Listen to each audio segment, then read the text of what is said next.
We now see the question and answer. Let's take this get information question. Sometimes some questions from this topic may be asked. This is a question: why is earthworm called as a friend of farmer? मला पूर्वी झाले नाही.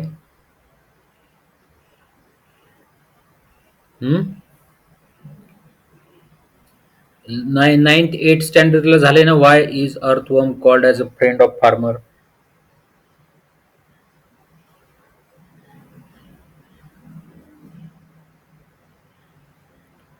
माहिती आहे कोणाला answer? It helps to make the soil fertile. हा, एक कोण बोला, कोण बोलतंय?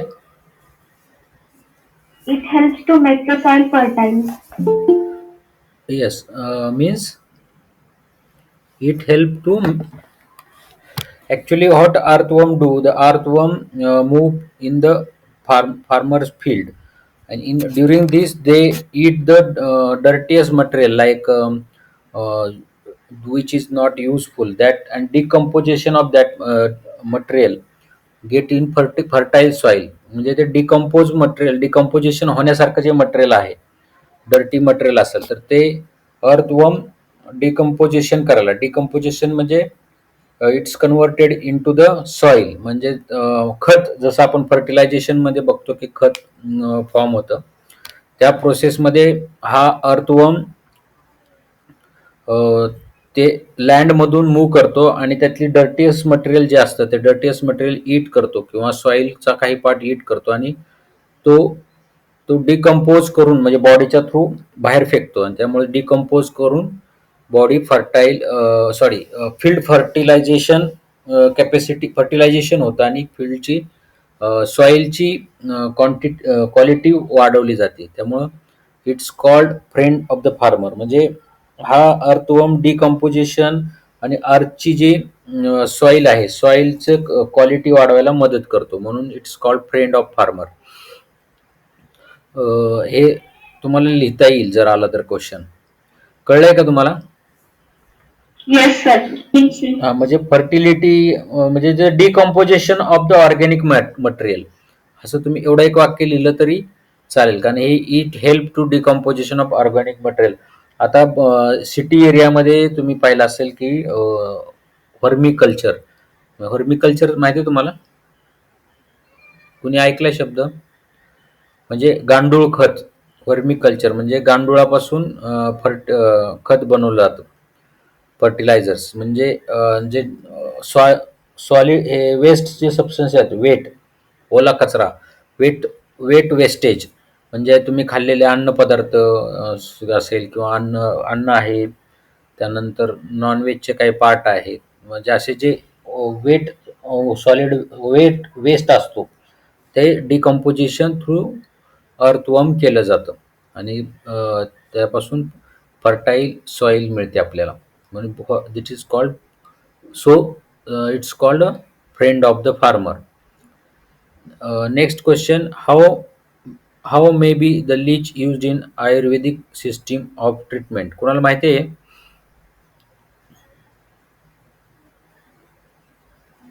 Sir, question explain करता का? How may be the leech used in Ayurvedic system of treatment. आता लीच हा कुठल्या ग्रुपमध्ये येतोय? Phylum Annelida. तर हे लीचचं चित्र दिसतंय तुम्हाला? लीच म्हणजे जळू. हे त्याचं माउथ असतं, इथं सकर्स असतात आणि या साईडला ॲनस असतं. ह्या सकरनी तुम्हाला माहिती आहे का हाऊ लीच युज्ड? कोणाला माहिती आहे का लीच? लीच पाहिले आहे का कोणी?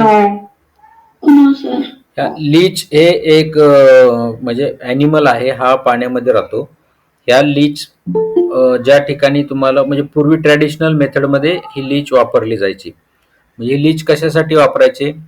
तर हे लीच जेव्हा एक ह्युमन बॉडीवर ठेवली जाते तर ह्या ठिकाणी ह्याला सकर्स असतात. सकर्स म्हणजे ज्यातून तो काय म्हणतात रक्त शोषून घेतं. तर ही लीच ह्या सकमधून स्किनमध्ये पेनिट्रेट करते, म्हणजे त्याचे सक्स आत घुसवते आणि त्यावेळेस तुम्हाला ॲनेस्थेशिया देते, म्हणजे भूल दिली जाते. त्याच्यामध्ये हिरोडिन नावाचा एक स्राव असतो आणि अनेस्थेटिक एजंट असतो. हे हिरोडिनमुळे काय होतं, तुम्हाला सेन्सेशन कळत नाही आणि हे ब्लड सक करते.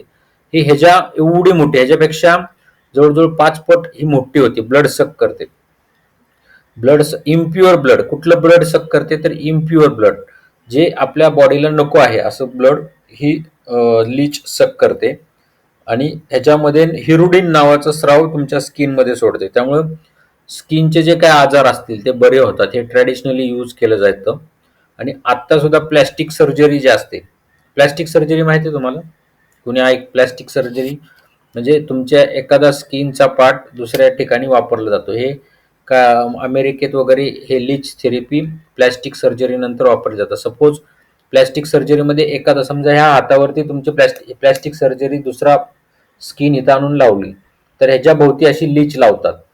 किंवा हा जो ग्राफ्ट असतो, हा समजा ह्या इथे वेगळी त्वचा लावली, तर हे ह्या बॉडीने ऍक्सेप्ट केलं पाहिजे, त्यासाठी तिथला ब्लड सप्लाय वाढला पाहिजे, म्हणून ह्या साईडने लीच लावतात. मग ही लीच तिथला ब्लड सप्लाय वाढवते आणि हिरोडिन सोडते. त्यामुळे हा स्किनचा ग्राफ्ट ऍक्सेप्ट करते बॉडी. मग आयुर्वेदामध्ये ह्या लीच मार्फत इम्प्युअर ब्लड सक करण्यासाठी ह्याचा लीचचा वापर केला जातो. हे कळलंय का तुम्हाला? Yes sir. Yes sir. Okay. तर हे लीच आता नवीन ह्याच्यामध्ये पण लीच वापरतात. प्लॅस्टिक सर्जरीमध्ये सर्जरी झाल्यानंतर तो प्लॅस्टिक सर्जरीमध्ये आपण ग्राफ्ट वापरतो. दुसऱ्या ठिकाणची, समजा माझा हा कान तुटलाय, तर कानाच्या ठिकाणी दुसरा कान जोडायचा असेल, तर हा इथं जोडताना दुसरा पार्ट आणताना ह्या ठिकाणी लीच लावतात. तर ते लीच हिरोडिन जवळजवळ एवढ्या पार्टमध्ये आपल्या स्किनमध्ये इंजेक्ट करते. ते हिरोडिन इंजेक्ट केल्यामुळं तो ग्राफ्ट स्वीकारला जातो, नाहीतर कधी कधी तो फेल जातो. तो प्लॅस्टिक सर्जरी, त्यासाठी ही लीच वापरली जाते. आता नेक्स्ट आहे व्हॉट इज अ चिटिन. हे आपण, मला वाटतं, एक्सप्लेन केलेलं आहे. पण चिटिन म्हणजे काय असतं की एक एक्सटर्नल लेअर जो असतो बॉडीच्या बाहेरचा, तो पॉलिसॅकराइड पासून बनलेला असतो, त्याला चिटिन असं म्हणतात. आणि हे पॉलिअसिटल ग्लायकोसमाइन सर पॉलिसॅकराइड म्हणजे काय?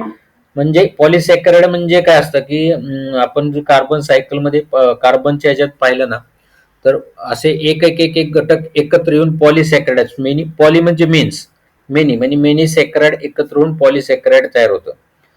तर हे पॉलिसॅकराइड जे आहेत हे एकत्र येऊन बॉडीच्या वरचा लेअर बनला जातो. म्हणजे हे प्रोटीनस सबस्टन्स असतो, हे पॉलिसॅकराइड पासून बनलेला असतो. फक्त तुम्ही एवढं हे काय विचारणार नाही तुम्हाला, पण तुम्ही लिहून ठेवा की हे पॉलिसॅकराइड असताना it is a external layer of the animal मध्ये हे पाहायला मिळतं. त्यानंतर व्हॉट आर द टाइप्स, हे let's think, what types of benefits and harm occur human from the animal phylum arthropoda. कोण सांगू शकेल?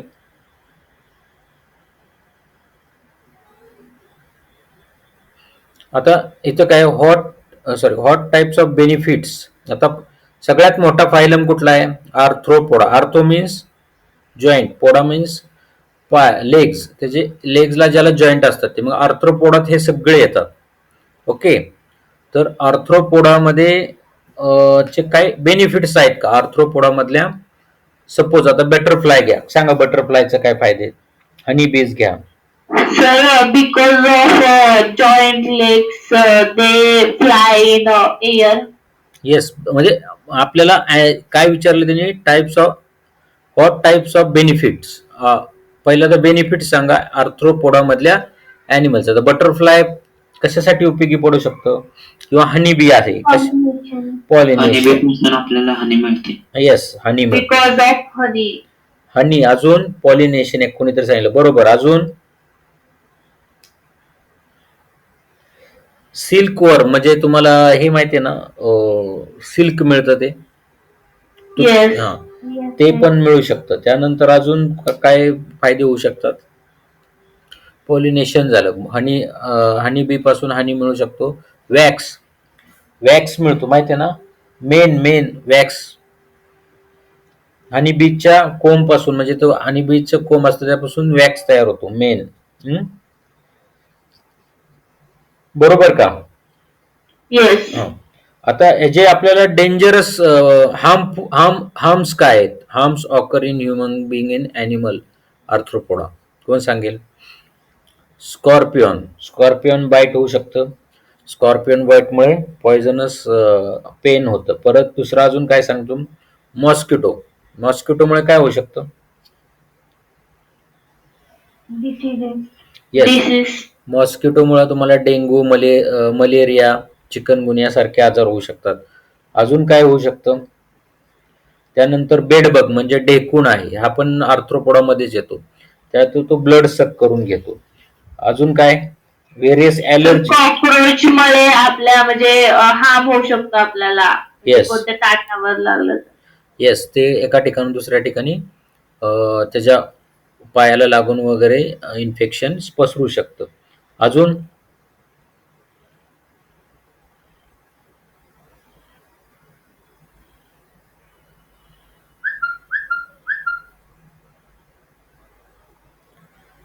अजून काय सांगू शकता?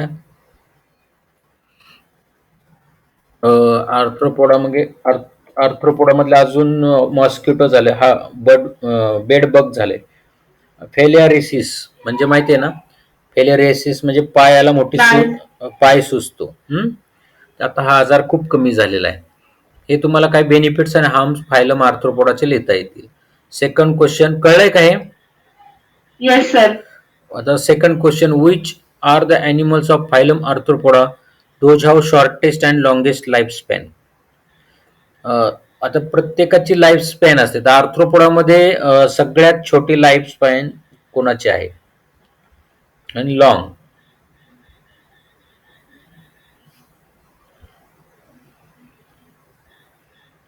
तर फ्लाय म्हणजे माशी असते ना आपल्यातली, ही ह्या फायलम आर्थ्रोपोडामध्ये येते. तिची लाईफ जवळजवळ 24 आवर्स म्हणजे 24 एकच दिवसाची लाईफ असते. आणि त्यानंतर सर मुंग्या कोणत्या फायलम मध्ये येतात? मुंग्या ह्याच्यातच येतात की आर्थ्रोपोडा. मग हे पण होऊ शकतं ना, मुंग्यांचं पण शॉर्टेस्ट लाईफ असतं. हा, पण सगळ्यात शॉर्टेस्ट लाईफ हे फ्लायच आहे. मला वाटतं मुंगीचं लाईफ मलाही माहित नाही किती लाईफ, तुम्ही शोधलंय का? सर काहीतरी 20 काहीतरी डेज असतं ना. हा, पण हे फ्लायचं फक्त 1 डे असतं. मॉस्किटोचं पण 10 to 14 डेज असतं, जास्त नसतं, 10 डेज. तर ह्या ज्या आणि लॉबस्टर असतो ना, त्याचं सगळ्यात जास्त म्हणजे 100 इयर्स पर्यंत लाईफ असू आहे. लॉंगेस्ट लॉंगेस्ट लाईफ मध्ये लॉबस्टर तुम्ही लिहू शकता. Why has it been said that only insects directly compete with human for food? Explain करता का हा क्वेश्चन? कुठला? हा थर्ड वाला.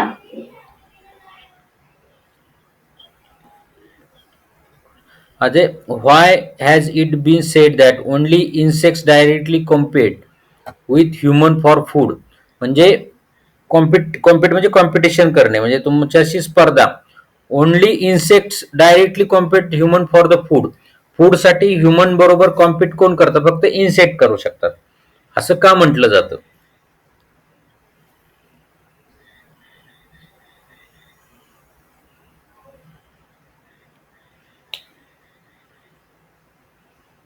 म्हणजे आता ह्याचं काय म्हटलं की आता फूड्स, इन्सेक्टचं सुद्धा फूड आहे, बरोबर आहे. समजा अँट आहे, अँट सुद्धा तुमचं आपल्या ह्युमन बिईंगचं जे फूड आहे ते हे करू शकतात. इन व्हरायटी ऑफ इन्सेक्ट ते जे अँट आहे. त्यानंतर बाकीचे जे इन्सेक्ट आहेत ते ह्या फूडसाठी आपल्याला कॉम्पीट करू शकतात. त्यानंतर जे काही लोक्टस म्हणून जे असतात ना, म्हणजे टोळधाट वगैरे त्यासारखे असतात ना, तर ते पूर्ण फील्डच्या फील्ड खाऊन टाकू शकतात. म्हणून हे जे इन्सेक्ट मधले सगळे जे असतात, अँट असेल, परत त्यानंतर बेटल्स वगैरे छोटे छोटे वेगवेगळे जे लहान लहान इन्सेक्ट आहेत, ते त्या फूडसाठी ते त्यांना खाऊ शकतात. त्यामुळे ह्युमन बिईंगला ते कॉम्पीट करतात इन्सेक्ट. म्हणजे जे वेगवेगळे रोग येतात ना, शेतीवरती. त्यात इन्सेक्टच जास्त करून त्याला डॅमेज करतात फूडसाठी. म्हणून त्याला असं म्हणतात की इन्सेक्ट हे डायरेक्टली कॉम्पिटिशन करतात ह्युमन्स फॉर द फूडसाठी. ओके. Okay sir. त्यानंतर do you know in certain situation starfish can break a part of its body apart and regenerate their later on. हे कशाच्या बाबतीत आपण असं ऐकलंय हे?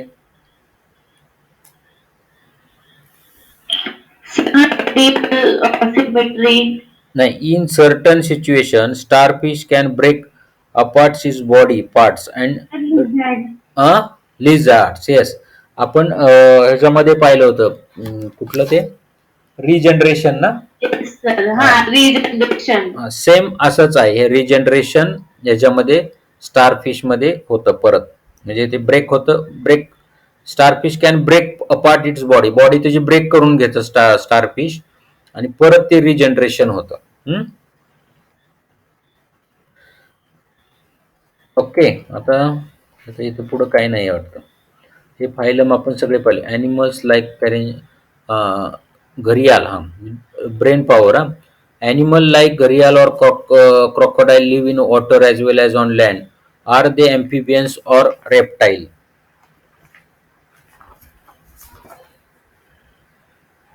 कोण सांगेल?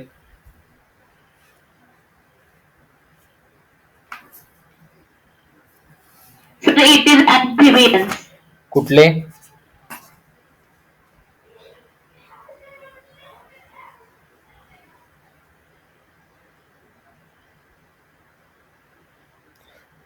हे जे घरियाल आणि हे जे आहे क्रोकोडाईल्स हे रेप्टाईल मध्ये येतात. आपण पाहिले ना. एक minute.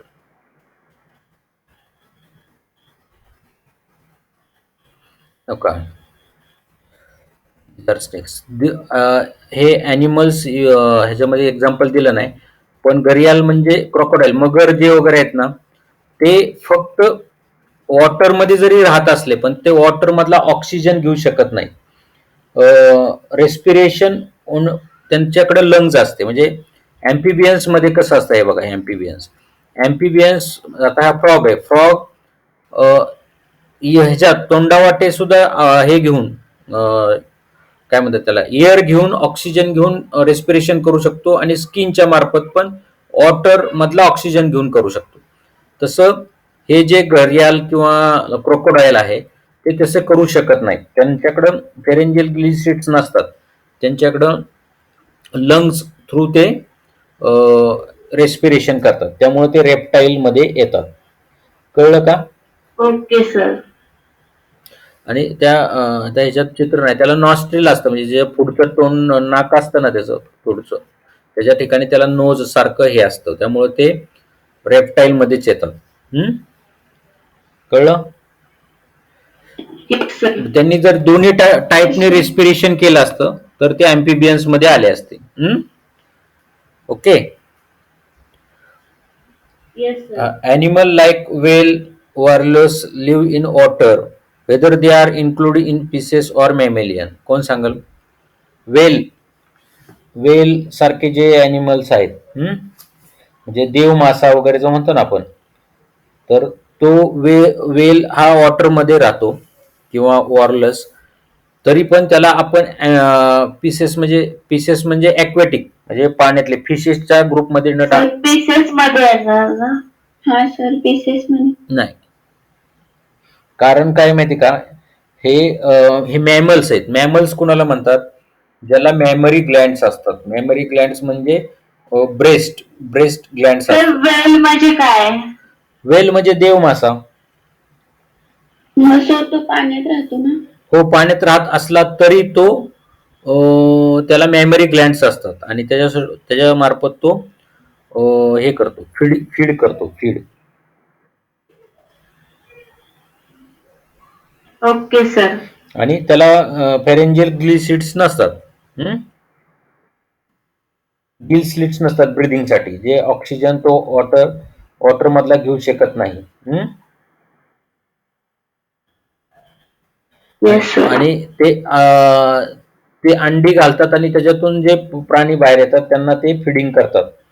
Memory glands like other animal. जसं ब्रेस्ट फिडिंग असतं बाकीचे काऊ बफेलो मध्ये जसं त्यांच्या ऑफस्प्रिंग असतात, त्यांचे बेबी असतात, त्यांना ते फिडिंग करतात, तसं सेम फिडिंग हे मासे वेल आणि वार्लस करतात. म्हणून त्यामुळे ते मॅमिलियन मध्ये येतात. मॅमिलियनचं मेन कॅरेक्टरिस्टिक काय? मेमरी ग्लँड्स असणं. ओके. एम्फिबियन्स म्हणजे दोन्ही प्रकारे त्याने रेस्पिरेशन केलं पाहिजे. आणि ह्याच्यामध्ये फिशेसमध्ये सगळ्यात महत्वाचं काय आहे की त्यांनी respiration occur through gills only. Okay. Respiration occur through gills, pharyngeal gills. तर ते फेरेंजियल गिल्स ह्याच्यामध्ये नसतात. ओके. Yes sir. आता त्यानंतर हे झालं आता हे क्वेश्चन्स. आता फर्स्ट क्वेश्चन कोण वाचतंय? आयडेंटिफाय.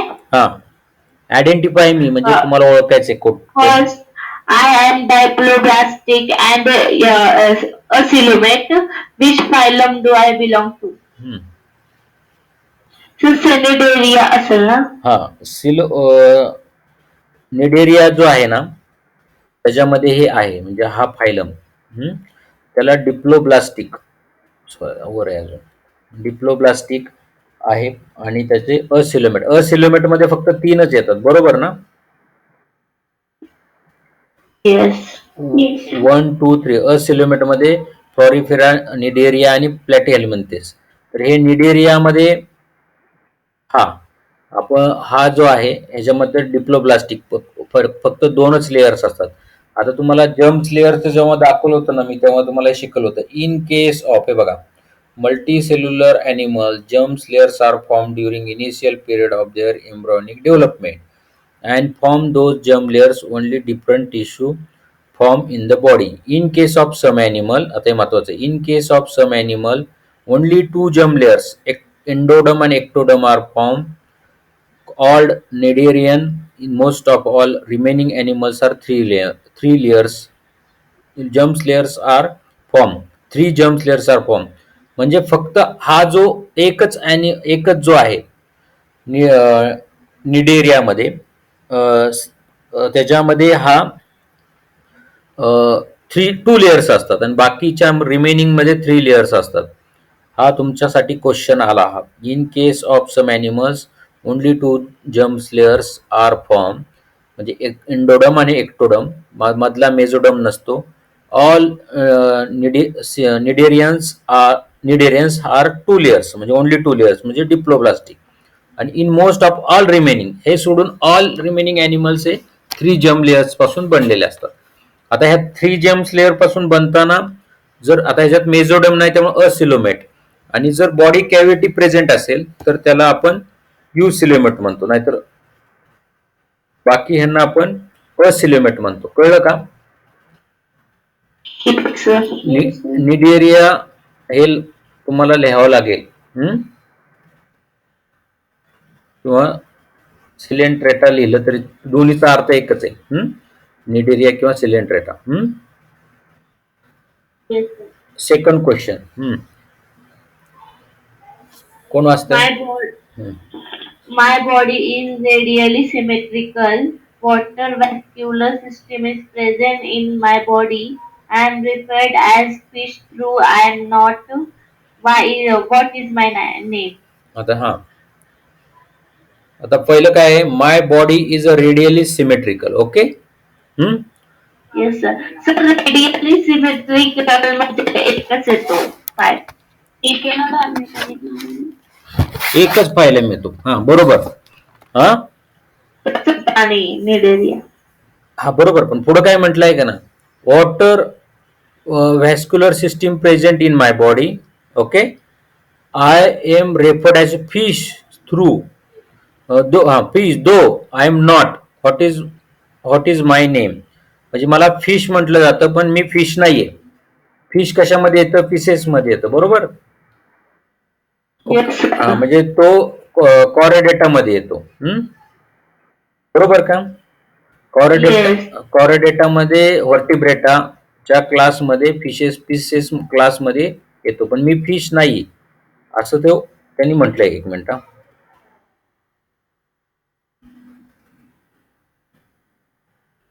एक मिनिट, कुठे गेलं ते? निडेरियन दुसऱ्या नंबरला आहे. आता हे ह्याच्यामध्ये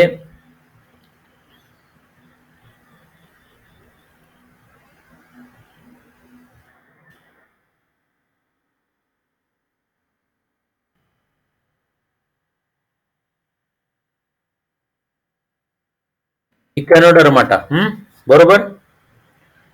ह्याच्यामध्ये ह्यांनी काय सांगितलं की रेडियल ह्याच्यामध्ये बघा इथं लिहिलंय, their body is a triploblastic eucoelomate and it's radial symmetrical in adult stage. However, they show bilateral symmetry in larva stage. म्हणजे जेव्हा ते अडल्ट स्टेज मध्ये येतं तर रेडियल सिमेट्री असते. तर आणि ह्यांनी काय म्हटलंय, मी फिश, मला फिश म्हणतात बरोबर. I may refer as fish though I am not fish, म्हणजे हे स्टार फिश आहे, हे रेडियल सिमेट्री बरोबर. हा, आणि ते हे जे दुसरं एक आहे बरं का, रेडियल सिमेट्री मध्ये तुम्हाला हे सांगायचं राहिले. रेडियल सिमेट्री मध्ये आपण हा जो पाहिला निडेरिया पाहिला, पण ह्याच्यामध्ये आपल्याला हे पण लिहावं लागेल, इकोनोडर्माटा मधलं रेडियल सिमेट्रीचं हे पण. त्याला बायलॅटरल सिमेट्री कधी असते तर लार्वा स्टेज मध्ये असते. बाकी हे तुम्ही थोडंसं रिमेंबर करून ठेवा की लार्वा स्टेज मध्ये याला बायलॅटरल सिमेट्री असते स्टारफिशला. ओके. आता या ठिकाणी it is a radially symmetrical in adult stage. Okay. However, they show bilateral symmetry in larva stage. इकोनोडर्माटा लक्षात राहील. ओके. आता नेक्स्ट हा सी कोण वाचते? दुसरं नवीन कोणीतरी वाचा.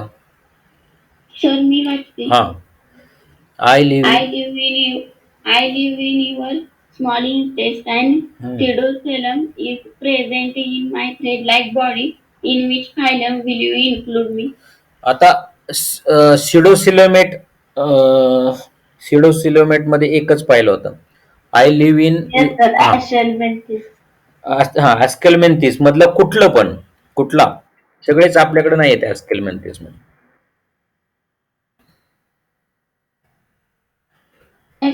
येस, ॲस्कॅरिस म्हणजे जंत आपल्या बॉडी आपल्या इंटेस्टाईन मध्ये राहतात. ॲनिमल फायलम ॲस्केलमेंथिस हे आपल्या बॉडीमध्ये एक बॉडीमधून ते एंडोपॅरासाइट्स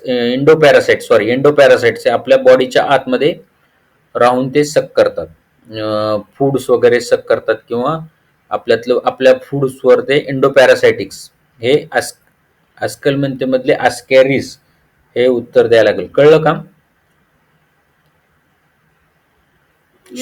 आणि सिडोसिलेमेट सांगितलंय त्यांनी. Okay.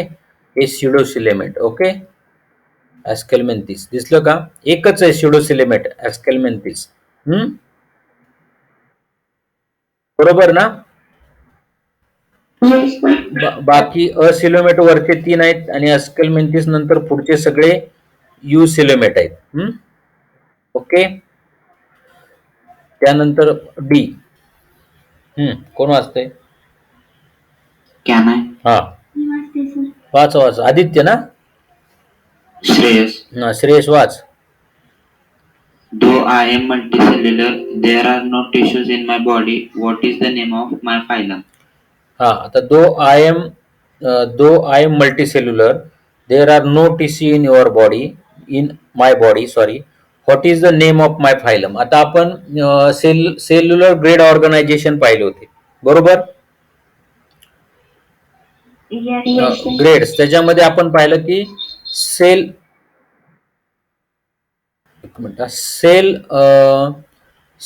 Grade organisation. Okay. Cell tissue. हो, येस करेक्ट. हे तुम्हाला लक्षात येते का हे क्वेश्चन्स का नाही येत?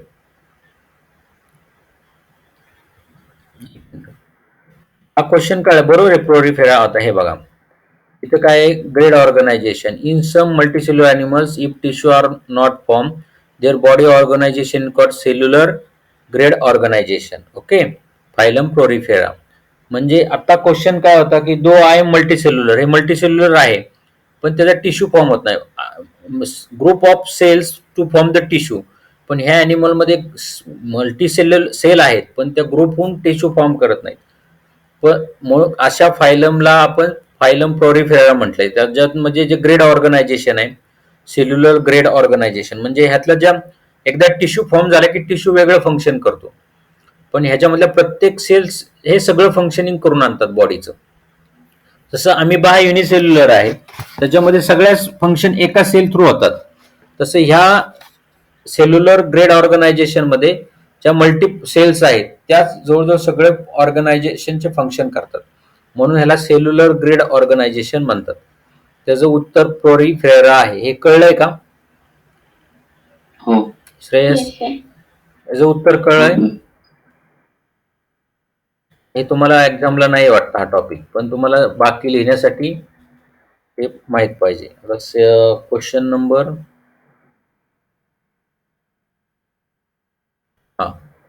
write the characters of each of the following animals with the help of classification chart. हे कुठला आहे? बाथ स्पॉन्ज, ग्रासहॉपर, रोहू, पिंग्विन, फ्रॉग, लिझार्ड, एलिफंट आणि जेलीफिश. हे तुम्हाला लिहिता येईल ना? Yes, sir. हा तो चार्ट आहे, क्लासिफिकेशन चार्ट. तुम्हाला काय विचारलंय त्यांनी? Characters of each of the following animals with the help of classification chart. हा क्लासिफिकेशनचा जो चार्ट आहे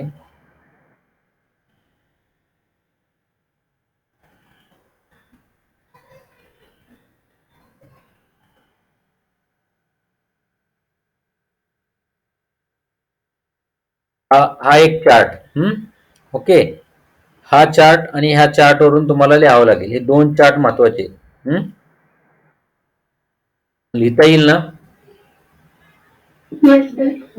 मग हे तुम्ही एकदा लिहून काढायचे. तुम्ही आता आपण जे एवढं लिहित बाथ स्पॉन्ज, तर स्पॉन्जी याला मध्ये तुम्हाला त्याच्यावरून तुम्हाला लिहावं लागेल. हे आता म्हणजे स्पॉन्ज, बाथ स्पॉन्ज म्हणजे स्पॉन्ज मध्ये येणार. मग प्रोरिफेरा ह्याच्यावरून तुम्हाला लिहावं लागेल. कसं लिहिणार कोण सांगताय? प्रोरिफेरा आपण बघितलंय ना?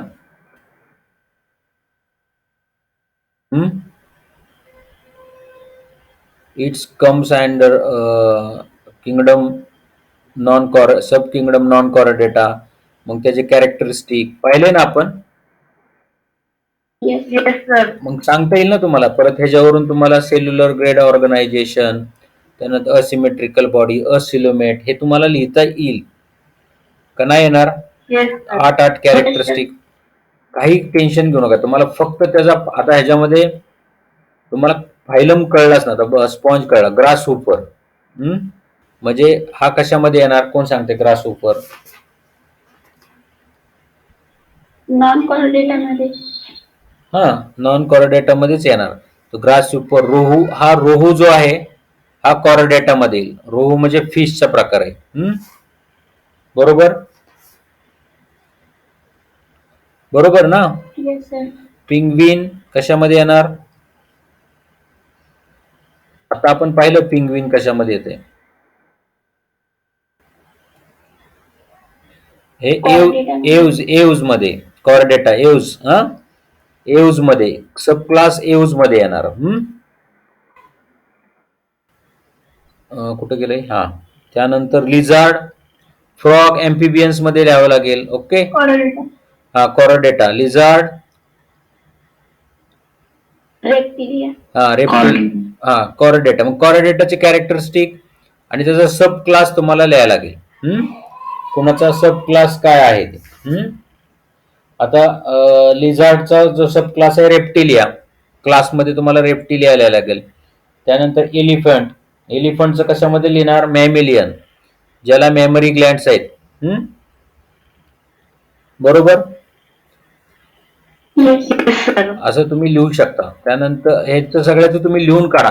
यातलं एक एक एक एक्झाम्पल तुम्हाला फ्रॉग, लिझार्ड, एलिफंट हे तुम्ही लिहायला लागलं की सोपंच आहे. तुम्हाला लिहिताना कसं लिहायचं? पहिल्यांदा त्याचा किंगडम कुठला आहे असं लिहायचं. किंगडम ॲनिमेलिया, सब किंगडम कॉर्डेटा आहे का नॉन कॉर्डेटा आहे. त्यानंतर त्याचा क्लासिफिकेशन क्लास कुठला आहे हे लिहायचं. खाली 4 कॅरेक्टर्स लिहू शकता तुम्ही, कॉर्डेटाचे, नॉन कॉर्डेटाचे. मल्टीसेल्युलर आहे, मल्टीसेल्युलर तर आहेत, triploblastic, acoelomate, symmetrical, non asymmetrical, हे तुम्हाला लिहिता येईल. आता third question, write in brief about progressive change in animal classification. Okay, हे आपण पाहिले. Write brief on progressive change in classification.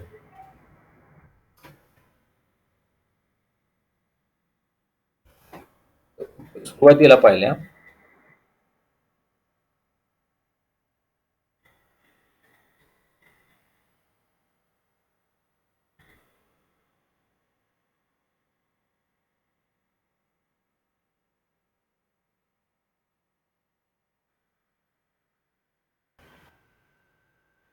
हे तुम्हाला प्रोग्रेसिव्ह चेंज इन क्लासिफिकेशन मध्ये हे तुम्हाला लिहायला लागेल. ह्याच्यामध्ये ग्रीक फिलॉसॉफर अरिस्टॉटलनी कसं क्लासिफिकेशन केलं, साईज, शेप, हॅबिटॅटवर केलं. त्यानंतर क्लासिफिकेशनच्या आर्टिफिशियल मेथड्स आल्या, John ray natural system of classification आली.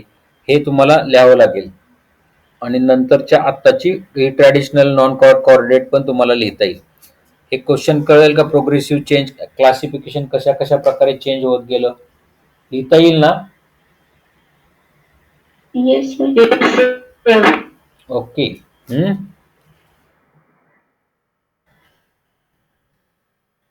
हे तुम्ही लिहायला सुरुवात करा. क्वेश्चन आन्सर तुम्हाला लिहायला सवय असली पाहिजे, नाहीतरी विसरून जातं आपण ऐकलेलं. तुम्हाला मी पहिल्याच ह्याला सांगितलं होतं की रीड, रिकॉल आणि राईट हे केलंच पाहिजे, कारण एक्झाम मध्ये शेवटी लिहायचंच आहे.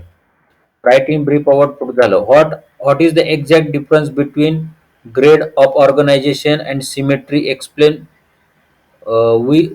With examples. ओके, हे तुम्हाला येईल ना लिहिता? Yes, sir. आता ह्याचं उत्तर कुठे आहे? ग्रेड ऑर्गनायझेशन म्हणजे हा जो चार्ट, हा पूर्ण चॅप्टर फक्त 2च ह्याच्यावरती खेळला जातो. हा तुम्हाला काय विचारलंय?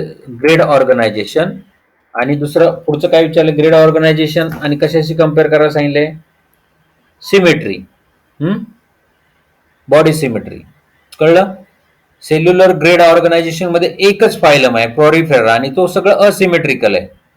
ओके, कळतंय का? Yes, sir. आणि tissue organ, radial symmetry, Cnidaria. त्यानंतर ऑर्गन सिस्टीम, हे सगळे ऑर्गन सिस्टीम मध्ये येतात, प्लॅटी हेल्मिंथेस पासून सगळे, ऑल आर बायलॅटरल. ओके, कळतंय का? Yes, sir. हे लिहिता येईल ना?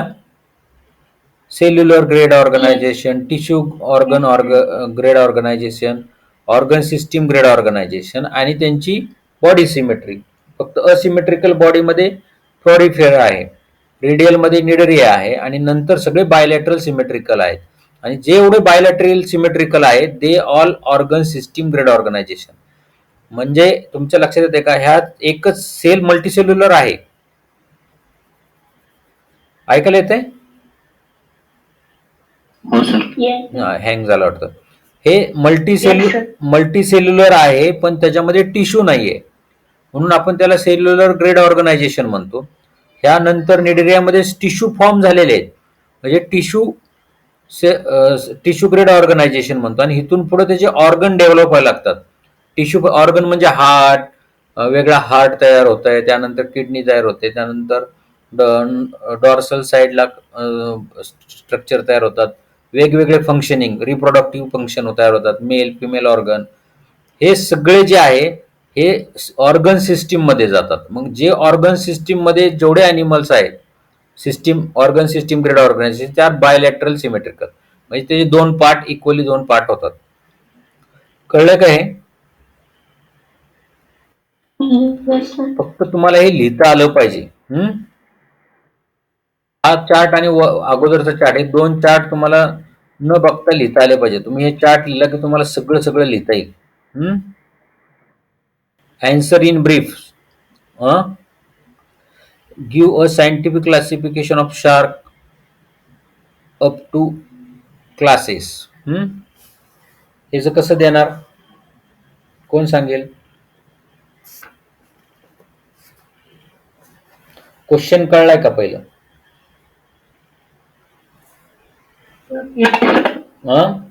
शार्क कुठल्या कशामध्ये येतो? Kingdom Animalia. Yes, kingdom animalia. बरोबर. Phylum, Phylum Chordata. Sub phylum Vertebrata. आणि क्लासेस Pisces. Pisces. पायसेस. म्हणजे हा तुम्हाला लिहायचा आहे. हा इथं पहिला त्याचा किंगडम येणार, त्या किंगडम ॲनिमेलिया, त्यानंतर फायलम कॉर्डेटा, सब फायलम व्हर्टिब्रेटा आणि क्लासेस पीसेस. बस एवढंच लिहायचंय. बरोबर. हे 2 मार्काला असे 2 मार्काला क्वेश्चन तुम्हाला विचारले जाऊ शकतात. Write 4 distinguish characters of phylum echinodermata. आता हे तुम्हाला काही न करता सांगता आलं पाहिजे. 4च लिहायचे. कोण सांगेल? हा, येस. पुढं दुसरं कोण? Pharyngeal gill slits are up.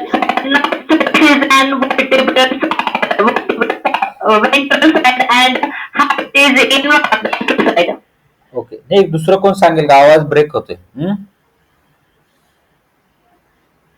अजून कोण सांगेल? 2च झाले सांगून.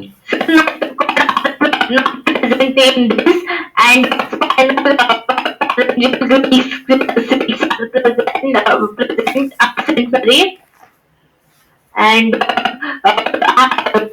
cells is in ventral side and height is on dorsal side. Yes. आणि पुढचं एक मिनिट, दुसरं कोणीतरी सांगा की हा ट्रिप्लोब्लास्टिक आहे का डिप्लोब्लास्टिक आहे? हे एक सांगा ना कोणीतरी. कोण सांगेल? Body is triploblastic. येस. आणि Euphyllomet. Yes, correct. अजून? Radial. It is in radial symmetry. Yes, it is a radial symmetry. पण इन अर्ली स्टेज, हा अडल्ट स्टेज हे रेडियल सिमेट्री आहे, पण अर्ली लार्वा स्टेज मध्ये bilateral symmetry.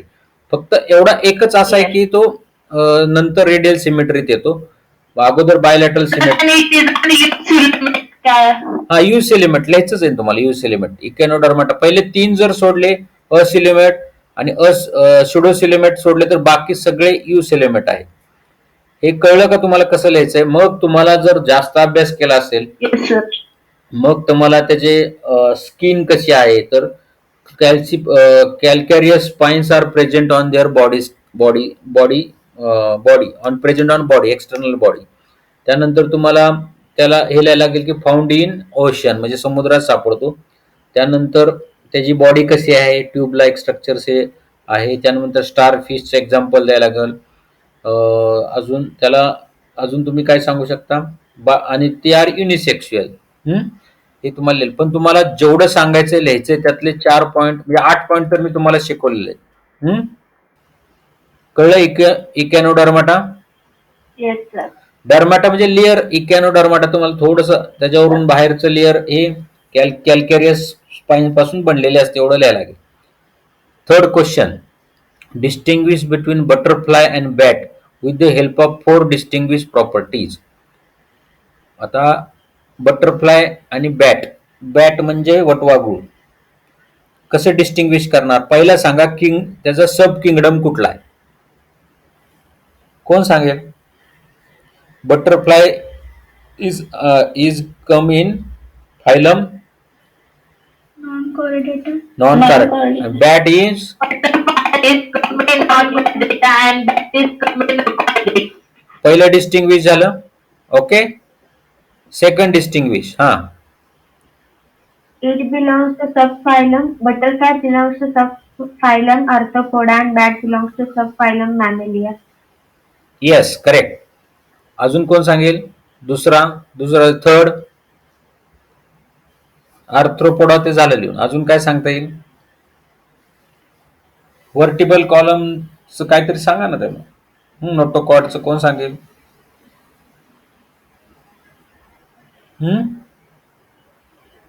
Butterfly is not notochord and in bat there is notochord. संपलं विषय. अजून काय सांगेल कोण? So in butterfly gill skin and in bat there is spinal cord. काय? Spinal cord present. हा, spinal cord is present. Yes, correct. हे तुम्हाला असं बॉडी तुम्हाला यू सिलेमेट मध्ये म्हणजे ते आता यू सिलेमेटचा संबंध आहे ना, पण ह्याच्यामध्ये डिस्टिंग्विश कॅरेक्टर्स जे ह्याच्यामध्ये आपल्याला डिफरंट लिहायचं आहे ना. हा आर्थ्रोपोडामध्ये येतो. आर्थ्रोपोडाचं ह्याच्यामध्ये दुसरं एक तुम्हाला लिहिता येईल की हे युनिसेक्शुअल आहे आणि हे बायसेक्शुअल आहे. एक लिहिता येईल, बरोबर ना? Yes, sir. याच्यामध्ये दोन्ही युनिसेक्शुअल आणि बायसेक्शुअल असं तुम्हाला एक डिफरन्सिएशन लिहिता येईल. अजून काय तुम्हाला लिहिता येईल? टिप्लोगास्टिक हे दोन्ही पण बायोलेटरल सिमेट्री दोन्हीचं डिस्टिंग्विश होऊ शकत नाही, पण हे डिफरन्सेस तर तुम्हाला हे लिहिता येतील. नॉन कॉर्डेटाचे 4 पॉईंट तुम्हाला सहज लिहिता येतील. To which phylum does cockroach belong? Justify your answer with scientific reason. एक मिनिट, दुसऱ्याने सांगा. Justify the answer.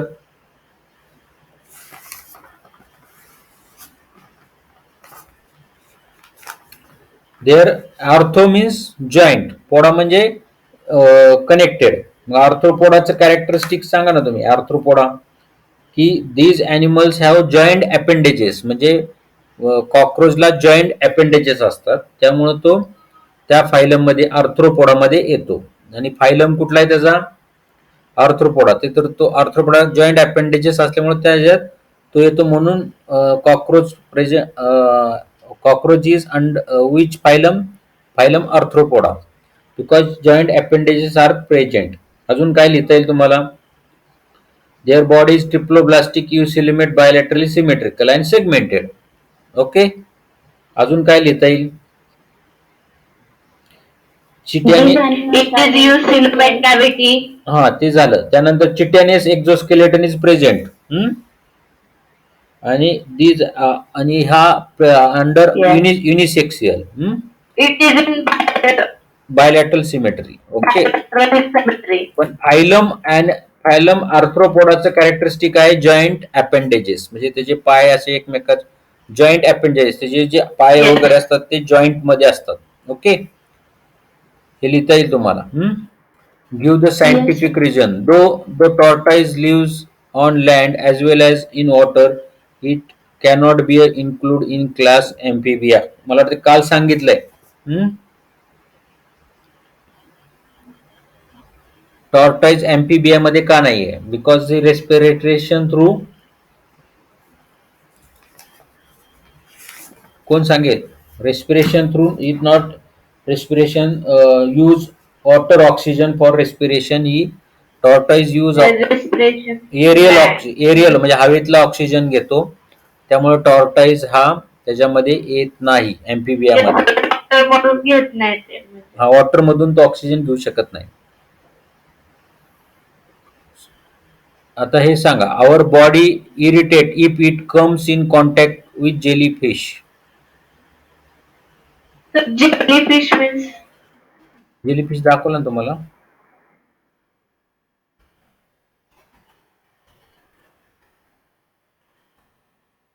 कुठल्या ह्याच्यात येतं जेलीफिश?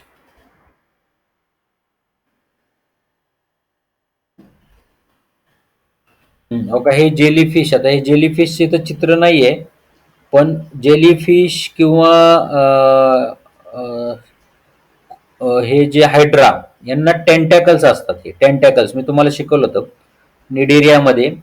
तर हे टेंटॅकल्स असे असतात जे ह्या टेंटॅकल्स मधून पॉयझन सोडतात. तुम्हाला इथे शिकवलं होतं ना. मोस्ट कुठे गेलं मेडुझा. हा, body of these animals are really symmetrical. Tentacles are present around the mouth. Tentacles are useful for capturing prey, whereas cynoblast inject. as a cynoblast जे असतात they inject toxin in the body of prey. म्हणजे त्या टेंटॅकल्सच्या शेजारी जे capturing सिनोब्लास्ट असतात ते सिनोब्लास्ट तुमच्या बॉडीमध्ये पॉयझन टॉक्सिन सोडतात आणि त्या टॉक्सिनमुळे तुमची बॉडी इरिटेट होते. प्रे म्हणजे त्याचं जे भक्ष्य पकडायला तो त्याला मारायसाठी टॉक्सिन सोडतो. जेव्हा आपली बॉडी त्याच्या जवळ जाते our body irritate if it comes contact with jellyfish. मग हा जेलीफिश आपल्या बॉडीमध्ये काय सोडतो? टॉक्सिन सोडतो. त्यामुळे आपल्या बॉडीला खाज येणं, इरिटेशन होणं असं सुरू होतं. कळलं का? Yes, sir. All vertebrates are chordates, but all chordates are not vertebrates. कोण सांगेल? All vertebrates are chordate, but all chordate are not vertebrates. कोण सांगेल याचं उत्तर? क्वेश्चन कळलाय का पहिला?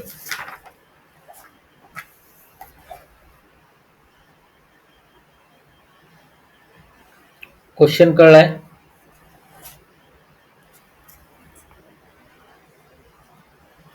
आता ह्याचं काय म्हटलंय की all vertebrates are chordate. What is म्हणजे हा व्हर्टिब्रेट्स काय असतं तर notochord is converted into vertebral column. म्हणजे ह्या कॉर्डेट मध्ये असतं. But all chordate are not vertebrate. म्हणजे काय की ऑल कॉर्डेट चा नोटोकॉर्ड इज फॉर्म म्हणजे notochord is develop into the vertebral column. त्याला व्हर्टिब्रेट्स म्हणतात.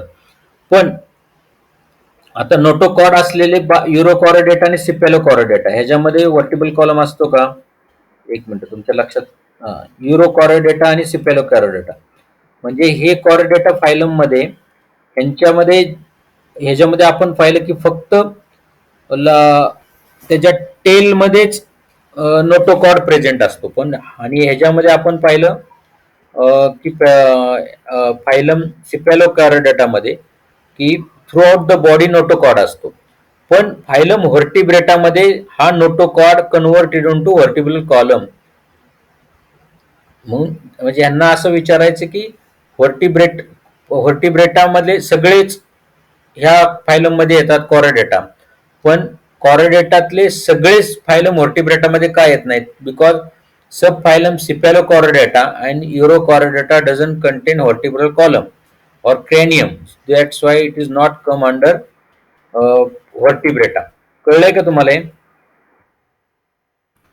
व्हर्टिब्रेटा म्हणजे कॉर्डेट युरोकॉर्डेटा आणि सिपेलोकॉर्डेटा मध्ये व्हर्टिब्रल कॉलम नसतो. त्यामुळे all vertebrata are chordate but all chordate are not vertebrate because urochordata आणि सिपेलोकॉर्डेटा मध्ये व्हर्टिब्रल कॉलम नसतो असं तुम्हाला लिहायला लागेल. हे कळलंय का? C Yes, sir. Okay. Yes, sir. आता डी क्वेश्चन आहे balanoglossus is a connecting link between non chordate and chordate. Balanoglossus कशाचं एक्झाम्पल आहे? हेमिकॉर्डेटा. हे आठवतंय का? ही कनेक्टिंग लिंक आहे कॉर्डेटा आणि नॉन कॉर्डेट मध्ये. Because it proboscis of this balanoglossus contain notochord but remaining body absent the notochord. त्याच्यामुळे नोटोकॉर्डला सुरुवात झाली कनेक्टिंग लिंक. ऑलला नोटोकॉर्ड ऍबसेंट असतो. पण in case of बॅलेनोग्लॉसिस means hemichordata only proboscis shows the notochord. That's why this balanoglossus is connecting link of chordata आणि non chordate. हे कळलं का तुम्हाला? ह्याच्या फक्त ट्रंकच्या पुढच्या भागामध्ये हेडच्या प्रोबोसिकच्या भागामध्येच फक्त नॉन कॉर्डेट असतो. नॉन कॉर्डेट त्यामुळे ते comes the hemichordata is comes under connecting link between chordate and non chordate. हे कळलंय का? Melanoglossus. Yes, sir. E. Body temperature of reptiles is not constant. ते कसले त्यांचे कसले ब्लडेड आहेत ते? Cold. Reptiles are cold blooded, that's why their body temperature is not constant, it varies with their surrounding temperature. असं लिहिता येईल ना? Yes, sir. Yes, sir. आणि वॉर्म ब्लडेड मध्ये बॉडी टेम्परेचर कॉन्स्टंट राहतं. Answer the following question by choosing correct option. Which special cells are present in the body of sponge? Sponge म्हणजे Porifera मध्ये कुठले सेल्स असतात? मी तुम्हाला सांगितलं होतं. Collar cells. Collar cells. Yes, तुम्हाला आठवतं का? मी पिक्चर पण आपण दाखवलं होतं. Yes, sir. प्लॉरिफेरा. हे तुम्ही आता मी शिकवल्यानंतर तुम्ही परत एकदा वाचा, ऐका परत एकदा. हे कॉलर सेल दिसतंय का? ते कॉलर सेल तुम्हाला वाचल्यानंतर तुमच्या लक्षात आलं. एक तुम्ही 7-8 वेळा जर हे मी सांगितलं त्या पद्धतीने वाचलं तर तुम्हाला हे बाय हार्ट होऊन जाईल. मला वाटतं बऱ्यापैकी तुम्हाला हे समजलेलं, फक्त आता लिहितानाच प्रॉब्लेम येऊ शकतो. Which of the following Yes, sir. which of the following animals body shows bilateral symmetry? Earthworm. Earthworm. Yes, earthworm. आणि starfish radial. Radial symmetry. Yes. Radial symmetry मध्ये येतं. बरोबर. जेलीफिश आणि स्पॉन्ज कशामध्ये येणार? ते असिमेट्री. प्लॉरिफेरा मध्ये आलाय ना? बरोबर का? Yes. येस. Yes. तुम्हाला फक्त असिमेट्री एकच याला आहे. बाकी याला तिथून पुढे तुम्हाला बायलॅटरल सिमेट्री सुरू होते. म्हणजे हा जो चार्ट आहे बाय हार्ट करा. आणि रेडियल सिमेट्रीचं तुम्हाला एक लक्षात ठेवायला लागेल. ओके. असिमेट्री प्लॉरिफेरा, निडेरिया मध्ये रेडियल सिमेट्री, बाकी बायलॅटरल. फक्त प्रॉब्लेम कुठे येतोय? स्टारफिश मध्ये. तो रेडियल सिमेट्री पण तो अडल्ट मध्ये असतो, पण बाकीच्या वेळेस तो त्याच्यामध्ये बायलॅटरल सिमेट्री असते लार्वा स्टेज मध्ये. पुढच्या स्टेजला तो कुठल्या स्टेज हा जो आहे इकॅनोडर्माटा त्याच्यामध्ये एक रेडियल सिमेट्री. सिकोकुंबर एक लक्षात ठेवा, रेडियल सिमेट्री अडल्ट स्टेज मध्ये असते, पण in larva stage bilateral symmetry. All bilateral. फक्त रेडियल सिमेट्री निडेरिया आणि इकॅनोडर्माटा मध्ये तो तुम्हाला ते लक्षात ठेवायला लागेल. Which of the following animal can regenerate its broken body part? Starfish. Yes, Starfish. starfish आपण बघितलंय. त्यानंतर bat is include in which class? Mammalia. Why? Mammary glands are present in bats, that's why it's under the class Yes. Bats. तुम्हाला मॅमेलियाचं memory Gland पुढे लिहायचं फक्त. Okay. Yes, sir. आता ह्या ठिकाणी तुम्हाला हे फिलिंग द ब्लँक्स आहेत. Complete the following chart. Absent body cavity. Absent जम लेअर प्लॉरिफेराचा काय आत्ताच झालेलं आहे. एकच डिप्लोब्लास्टिक आहे. एकच डिप्लोब्लास्टिक आहे. कुठला? Animal porifera. Body cavity absent, triploblastic.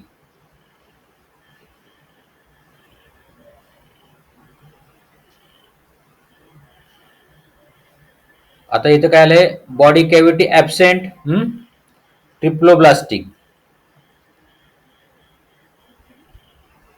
Platyhelminth. Yes.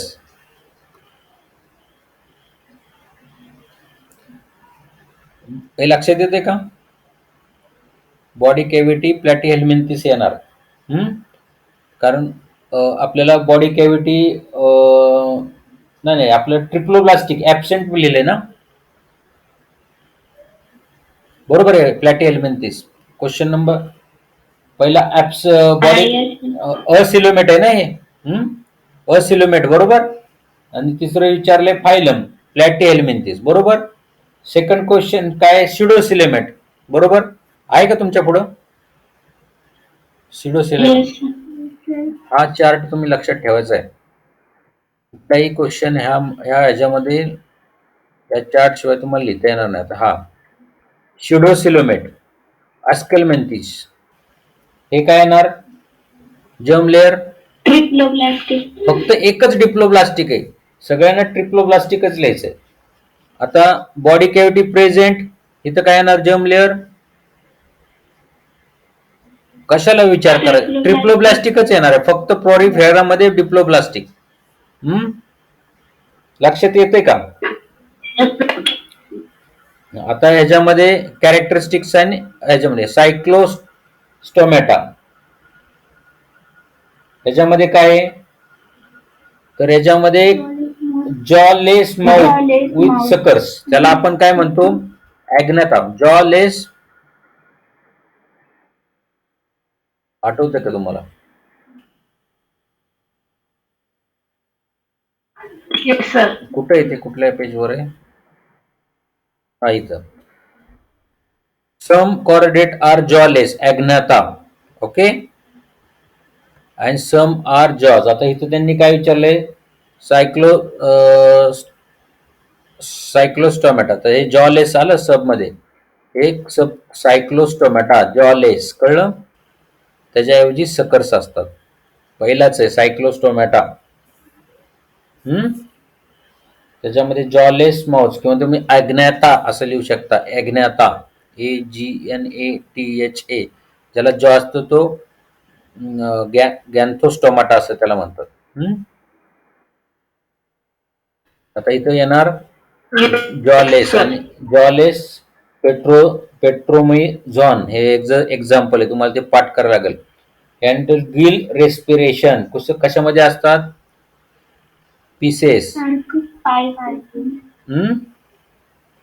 Pieces मध्ये. आणि ह्याच्यामध्ये तुम्हाला सी हॉर्स वगैरे, हा, ते एक्झाम्पल लिहिता येतील. आता ॲम्फिबियन्स कॅरेक्टरिस्टिक काय येणार, रेस्पिरेशन विथ मॉइस्ट स्किन आणि Without exoskeleton.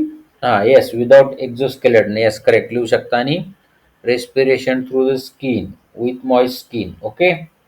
त्यानंतर एक्झाम्पल काय आहे, फ्रॉग, टोड. Frog. हा. आता या ठिकाणी वेल, कशाचं कॅरेक्टरिस्टिक, मॅमरी ग्लँड. आणि टाईप कुठला येणार, Mammalia. मॅमेलिया. आता इथं काय आलं,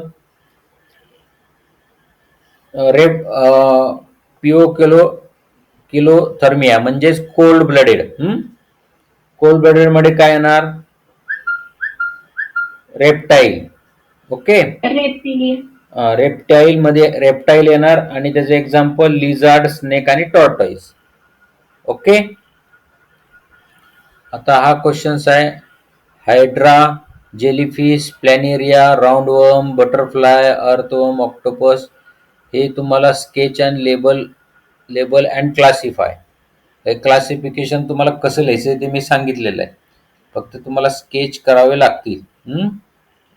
हायड्रा एकदा झालेला आहे, जेलीफिश, प्लॅनेरिया पण झालेला आहे, राऊंडवर्म तुम्हाला सिलेंड्रिकल बॉडी काढून त्याला थोडी नावं द्यायला लागतील, बटरफ्लाय तर सोप्पा आहे, अर्थवर्म पण सोप्पा आहे, ऑक्टोपस थोडासा अवघड आहे, स्टार फिश तुम्हाला स्टार काढायचा आहे, शार्क, फ्रॉग, लिझर्ड आणि पिजन.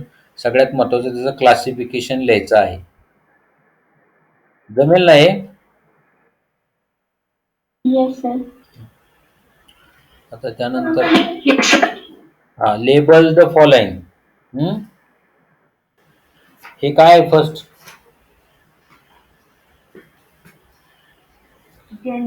जेलीफिश. येस, हे नेरीज. लीच मध्ये पाहिलं होतं ना आपण. हे थर्ड, प्लॅनेरिया. Yes, planaria. आणि हे फिश. ओके. Yes.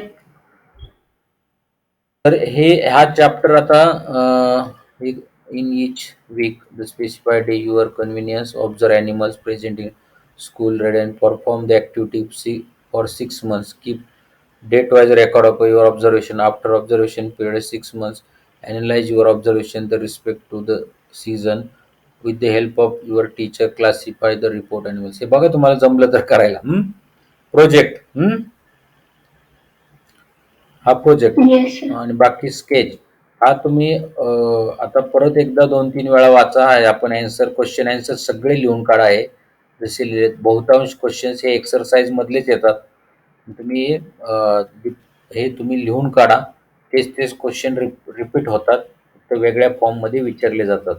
हे तुम्ही ते 10च्या 11च्या 11 क्वेश्चन लिहून काढा आणि हा आता चॅप्टर आपला संपलाय. आता पुढचा चॅप्टर आपण सॅटरडेला घेऊ 7th. तुम्हाला काय अडचण आहे का आता? No, sir. No, sir.